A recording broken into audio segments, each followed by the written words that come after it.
नमस्कार, मैं दिग्विजय सेन स्वागत करता हूं आपका हमारे खास कार्यक्रम देश की बात में। साल 2024 राजनीतिक तौर पे काफ़ी खास है। इस साल लोकसभा के चुनाव हैं। बीजेपी और इंडिया ब्लॉक आमने सामने हैं। हाल ही में हुए राज्यों के विधानसभा चुनाव के परिणाम सामने आए, उसमें साफ तौर पर मोदी लहर देखने को मिली। क्या लोकसभा के चुनाव में भी ऐसा ही कुछ देखने को मिलेगा या फिर इंडिया ब्लॉक अपनी जगह बनाने में कामयाब हो पाएगा? इन्हीं सब मुद्दों पर आज हम बात करेंगे न्यूज़ 24 के एमपीसीजी हेड अभिलाष मिश्रा जी से। सर, आपका बहुत बहुत स्वागत है हमारे कार्यक्रम में। Thank you Digvijay. अभिलाष जी, लोकसभा चुनावों को लेकर विपक्षी जो पार्टियां हैं उन्होंने एक इंडिया गठबंधन बनाया है जी। लेकिन अगर हम इस गठबंधन में चुनौतियों की बात करें तो आपके अनुसार वो क्या कुछ रहेंगी? दिग्विजय, देखिए, चुनौतियां काफी बड़ी हैं जी। लेकिन इन चुनौतियों के साथ साथ संभावनाएं भी बहुत बड़ी हैं। जी। एक अच्छा लोकतंत्र वही होता है जिसमें एक मजबूत सत्ता पक्ष हो और उतना ही मजबूत विपक्ष हो।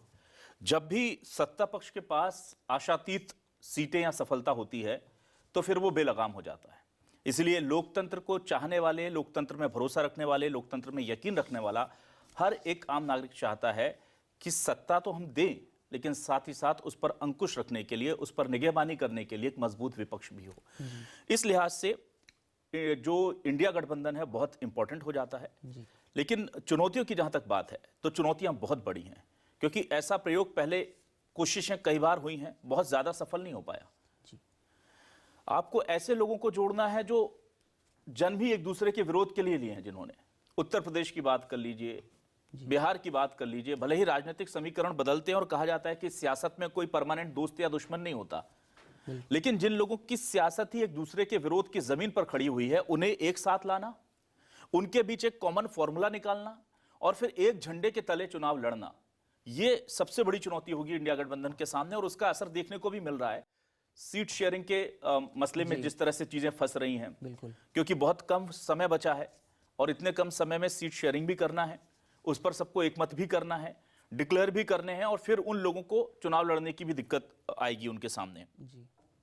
तो जो सबसे बड़ी चुनौती एक तो सीट शेयरिंग की है, दूसरी जो मैं बात करना चाहूंगा वो है नेतृत्व कौन करेगा इस गठबंधन का। इसको लेकर के बड़ी चुनौती है, क्योंकि चूंकि चाहे वो क्षेत्रीय दल हो या राष्ट्रीय खुद की कांग्रेस हो, अगर वो लीड करती है तो बाकी दलों को लगेगा कि हमारा अस्तित्व ही खत्म हो जाएगा, हम मर्ज हो जाएंगे। जिस तरह से कई नदियां बड़े समुद्र में या बड़ी नदी में आके मिलकर खत्म हो जाती हैं, फिर लोग बड़ी नदी को जानते हैं, छोटी को नहीं। तो इसीलिए हम देख रहे हैं कि एक हिचकिचाहट है क्षेत्रीय दलों में एनडीए के साथ मुकाबला करने के लिए, इंडिया गठबंधन को बनाने के लिए। तीसरा जो सबसे बड़ी चुनौती है, जिस पर आज के दौर में कहीं बात नहीं हो रही, वो बहुत बारीक चीज है, लेकिन वो सब कुछ उस पर डिपेंड करेगा।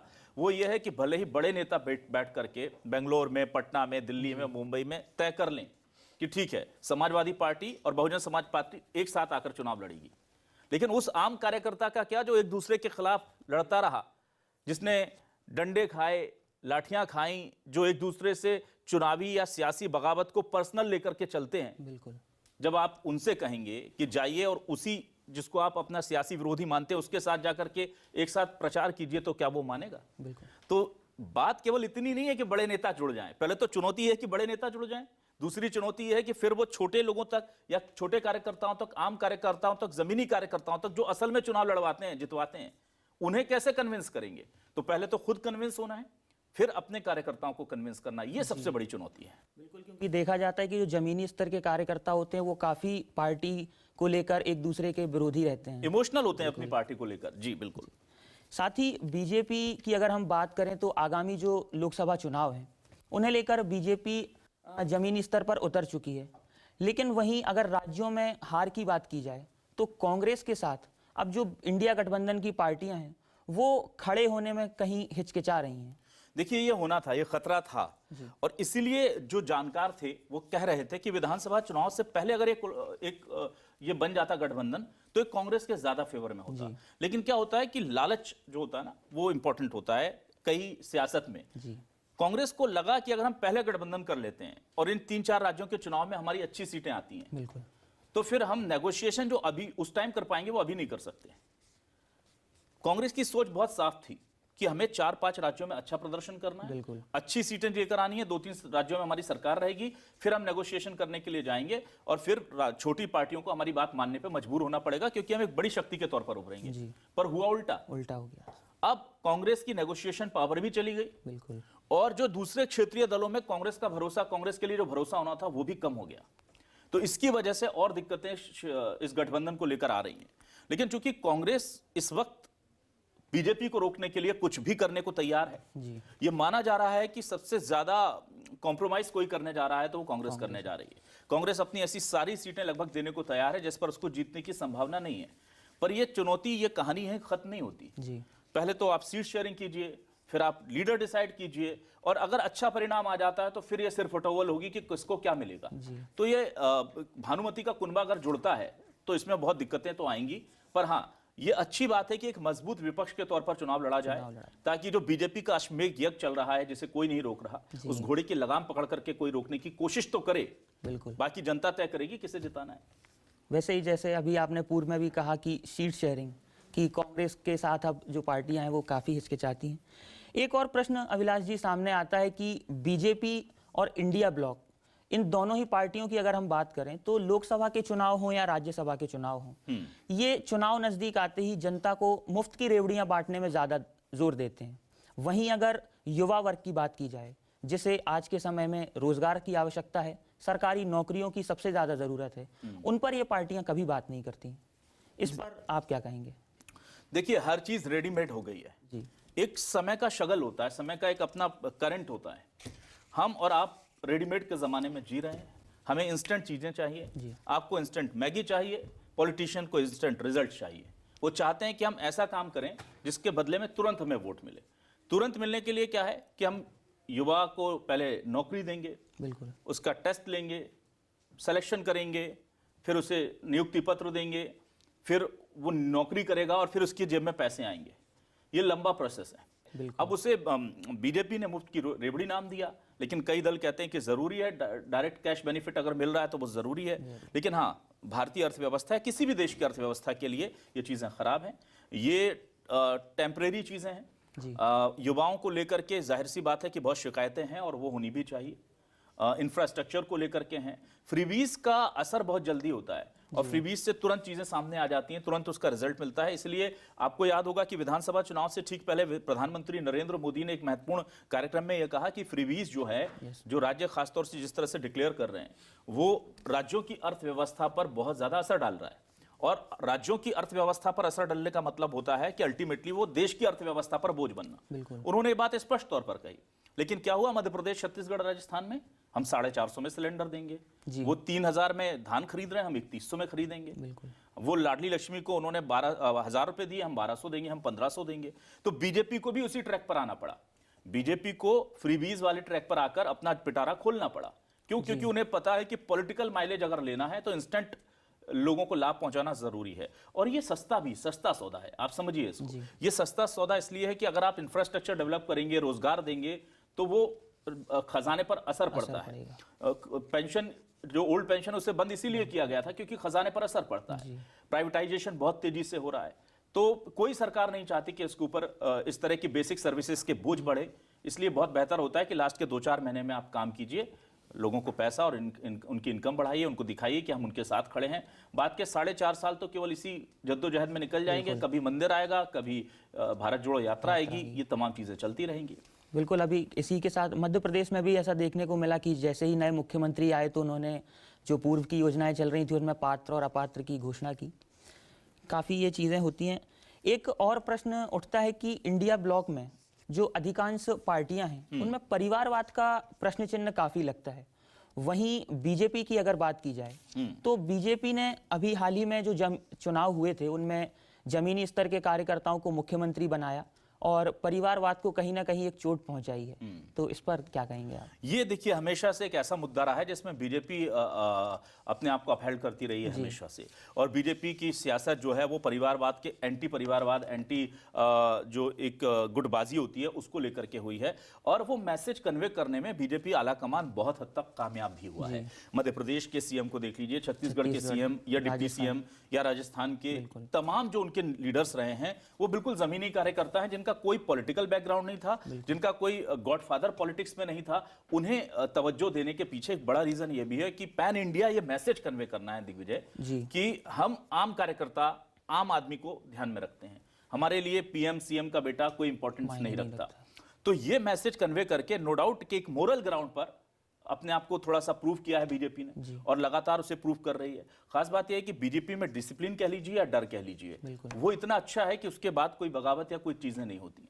पर कांग्रेस या इंडिया गठबंधन के साथ ये वाकई में दिक्कत है कि वहां पर डायनेस्टीज हैं वो फॉलो कर रही हैं पॉलिटिकल लिवरेज जो है उसको। तो आप समझिए इस चीज को कि अब कांग्रेस के सामने दिक्कत ये भी है कि अगर गांधी परिवार नहीं तो कौन? बिल्कुल। क्या किसी और के अंडर में सारे क्षत्रप एक साथ रह पाएंगे?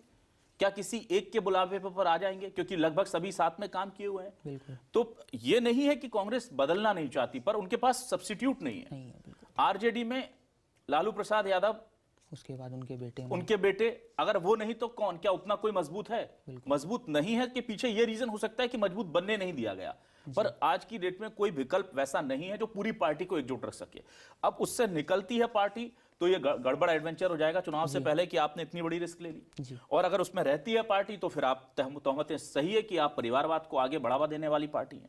लेकिन कांग्रेस इस वक्त मूड में तो है, जितनी ठोकरें खाई हैं मध्य प्रदेश और छत्तीसगढ़ और राजस्थान में, वहां पर हमने देखा है कि जो क्षत्रप थे, जिनके परिवार को लेकर के उंगलियां उठाई जाती थी, रमन सिंह को देखिए, वहां पर उनके पावर्स में कटौती की गई है। उनके बेटे सांसद थे, कमलनाथ जो थे उनके बेटे सांसद है, अब उनको प्रदेश अध्यक्ष पद से हटाया गया है। तो मैसेज कन्वे करने की कोशिश की जा रही है। समय की धारा को देखते हुए कांग्रेस भी थोड़ा सा अपना रुख बदलने की कोशिश कर रही है, पर बीजेपी मुझे लगता है कि इस मामले में ज्यादा लोगों को बेहतर नजर आती है, क्योंकि उसने शुरू से इस स्टैंडर्ड को मेंटेन रखा है। जी। एक और अगर हम इस गठबंधन पर फिर से वापस आएं और इसकी चर्चा करें, तो देश की अगर पूरे हम बात करें तो इस गठबंधन को सबसे ज्यादा संभावनाएं किन राज्यों में नजर आती हैं? देखिए, बहुत अच्छा सवाल आपने किया है। सबसे ज्यादा संभावनाओं की अगर हम बात करें तो अब साउथ में जो बीजेपी ने कहा था कि हम दक्षिण का द्वार जो है वो हमारे लिए कर्नाटक से खुल गया है, वो वहां से बहुत कहते हैं कि टेक ऑफ लेने वाली थी, लेकिन वो हो नहीं पाया। टेक ऑफ से पहले ही रेड सिग्नल हो गया, और आशातीत सफलता तो छोड़िए, जो एक एवरेज सफलता मिलनी थी बीजेपी को वो भी वहां से नहीं मिल पाई है। और ये चांस था, बहुत अच्छा चांस था कि कैसे भी करके कांग्रेस या जो विपक्षी दल हैं वो एकजुट होकर के वहां पर इस पोटेंशियल को ग्रैब कर लें। तो दक्षिण भारत से भारत को बहुत उम्मीदें हैं। दक्षिण भारत से आप देखिए कि जो इंडिया गठबंधन जो है उसको लगातार बढ़ रहा है, क्योंकि आप द्रमुक हो, एआईटीसी हो, कांग्रेस हो, ये तमाम इनके वोट शेयर, सीपीआई हो, इनके वोट शेयर्स अच्छे हैं, भारतीय कम्युनिस्ट पार्टी हो, अच्छा वोट शेयर ये लेकर के आ रहे हैं। और अगर एक कोलैबोरेशन में जाते हैं इंडिया गठबंधन के अंडर में और सब कुछ ठीक रहता है, तो दक्षिण भारत सबसे ज्यादा इन्हें प्रचंड वहां पर जो मिलेगा, बहुमत मिल सकता है, जीत आ सकती है। लेकिन लोकसभा के चुनाव में दिग्विजय एक सबसे बड़ा जो फैक्टर है वो हो जाता है केंद्रीय सरकार के कामकाज का, और उसको लेके ये कहा जाता है कि स्टेट इलेक्शन में भले ही क्षेत्रीय दलों का प्रभाव होता है, पर पैन इंडिया मोदी फैक्टर बहुत बड़ा काम करता है। देखिए, आप समझिए इस चीज को, लगभग 3 गुना का अंतर है। 301 सीटें बीजेपी के पास हैं, 353 333 सीटें एनडीए के घटक दलों को मिला लिया जाए, और इंडिया गठबंधन के पास 144 155 की सीट थी, 100 घटते घटते 144 हो गई हैं। तो ये जो डिफरेंस है, ये खाई पाटना बहुत मुश्किल है। लेकिन हाँ, अगर साउथ इंडिया से सपोर्ट मिलता है, मध्य भारत में अगर गुजरात है, बिहार है, राजस्थान है, यहाँ पर अगर हम देखें कि इस इलाके में अगर थोड़ी सी कमी आ जाती है, और उत्तर भारत में थोड़ी कमी आ सकती है, क्योंकि ऑलरेडी बीजेपी यहाँ पर बहुत अच्छा स्कोर कर रही है, तो आप हर बार 100 मारें ये जरूरी नहीं होता। तो अगर थोड़ा बहुत भी गिरता है और साउथ से बहुत अच्छा एडवांटेज मिल जाता है, तो बहुत हद तक नजदीक आ सकते हैं। लेकिन उम्मीदें ऐसी नहीं है कि पूरी खाई को पाट दिया जाए। पर हाँ, अगर आपका जहां तक सवाल की बात है, तो उत्तर भारत में बीजेपी और एनडीए जो है हिंदी भाषी क्षेत्रों में, मैं अगर बात करूं तो उन राज्यों में बीजेपी एनडीए गठबंधन को और इंडिया गठबंधन को दक्षिण भारत में उम्मीदें ज्यादा है। बिल्कुल। एक आखिरी सवाल और फिर उसके बाद हम अपनी चर्चा को समाप्त करेंगे कि सोशल मीडिया का दौर है, और इस सोशल मीडिया के दौर में बीजेपी जो पार्टी है वो काफ़ी एक्टिव रहती है, तो ऐसी मीडिया एक्टिव पार्टी को क्या इंडिया ब्लॉक कड़ी टक्कर दे पाएगा? इंडिया ब्लॉक ने बीच में बहुत अच्छा काम किया था सोशल मीडिया पर। इंडिया ब्लॉक के साथ प्रॉब्लम यह है कि बीजेपी के पास एक बहुत बड़ा कैडर है, बीजेपी के पास एक वर्कफोर्स है और बीजेपी के पास वो तरीका है जिससे वो आपको अपना कार्यकर्ता बना लेते हैं, आपके जो दोस्त हैं उन्हें अपना कार्यकर्ता बना लेते हैं, क्योंकि उन्हें पता है कि कौन से इमोशनल मुद्दे को कहां पिच करना है। आप समझिए कि बीजेपी अकेली ये नहीं कर रही है जी। अगर कोई व्यूज जो हैं अगर वो लाखों में जा रहे हैं कुछ ही घंटों में, तो वो सिर्फ बीजेपी की आईटी सेल नहीं कर सकती। दे नो कि कैसे हमें यूथ को, कैसे हमें उस वर्ग को, सोशल मीडिया को यूज करने वाले वर्ग को प्रभावित करना है कि वो हमारे पॉजिटिव जो पोस्ट हो सकती हैं उन्हें रिट्वीट करे, उन्हें लाइक करे, हमारे चैनल्स को सब्सक्राइब करे, चाहे वो राम उनको बीच में लाना हो, चाहे अखंड भारत लाना हो, चाहे उन्हें देश के स्वाभिमान की बात करनी हो, तो वो मुद्दे भी इस तरह से उठा रहा है और उनका आईटी सेल बहुत एक्टिव है। बीच में कांग्रेस ने बहुत अच्छी कोशिश की थी लेकिन अभी उस पर ब्रेक लगा है और कांग्रेस को इसमें सपोर्ट चाहिए अपने क्षेत्रीय दलों का, जिनके साथ मिलकर वो चुनाव लड़ने जा रही है। वो वहां पर वीक करते हैं, वो वहां पर लैग करते हैं। तो अगर कांग्रेस को इनसे टक्कर लेनी है तो इनको क्षेत्रीय दल जो हैं, छोटे छोटे दल हैं, इन्हें भी अपने सोशल मीडिया एक्टिविटीज को बहुत प्रमोट करना होगा ताकि कॉम्प्रिहेंसिव एक जो है वो पूरी स्ट्रेंथ से जाकर के सोशल मीडिया आईटी सेल से इनसे वो टक्कर दे पाए। तो दिग्विजय, यहां पर महत्वपूर्ण चीज यह है कि आपको इमोशनल मुद्दों को समझना होगा। आज राम मंदिर का मुद्दा चल रहा है, राम मंदिर जाने से अगर कांग्रेस ने इनकार किया है तो वो बीजेपी के लिए वो एक बड़ी चीज है। अब इस खबर को आईटी सेल ने तो ट्वीट कर दिया, लेकिन एक आम इंसान जिसको लगता है कि हमारी इसमें आस्था है, वो उसे रिट्वीट करेंगे, तो वो अननोइंगली बीजेपी का काम कर रहे हैं जी। कांग्रेस को यह देखना चाहिए कि ऐसे मुद्दे जो भारतीय अस्मिता से जुड़े हैं, जो भारतीय मानस से जुड़े हैं, ऐसे मुद्दे जो मैं कह रहा हूं अगर आपकी साउथ में स्ट्रेंथ है तो साउथ के ऐसे मुद्दे जो लोगों को लगता है मेरे मुद्दे हैं, उन्हें उठा करके डाले ताकि वो लोग आपके सोशल मीडिया को बूस्ट अप करें और फिर आप एक बड़ी स्ट्रेंथ के साथ टक्कर दे पाएं बीजेपी के आईटी सेल, सोशल मीडिया की टीम को। बहुत बहुत धन्यवाद अभिलाष जी, आपने अपना कीमती समय हमारे दर्शकों को दिया। तो आप थे हमारे साथ न्यूज़ 24 के एमपीसीजी हेड अभिलाष मिश्रा जी, जिन्होंने काफ़ी बेबाकी से हमारे सभी प्रश्नों के उत्तर दिए। इसी के साथ मैं दिग्विजय सेन आज के लिए लेता हूं आप सभी से विदा और ऐसी ही राजनीतिक चर्चाओं के लिए बने रहिए हमारे साथ आइज़ोम्स टीवी पर। धन्यवाद।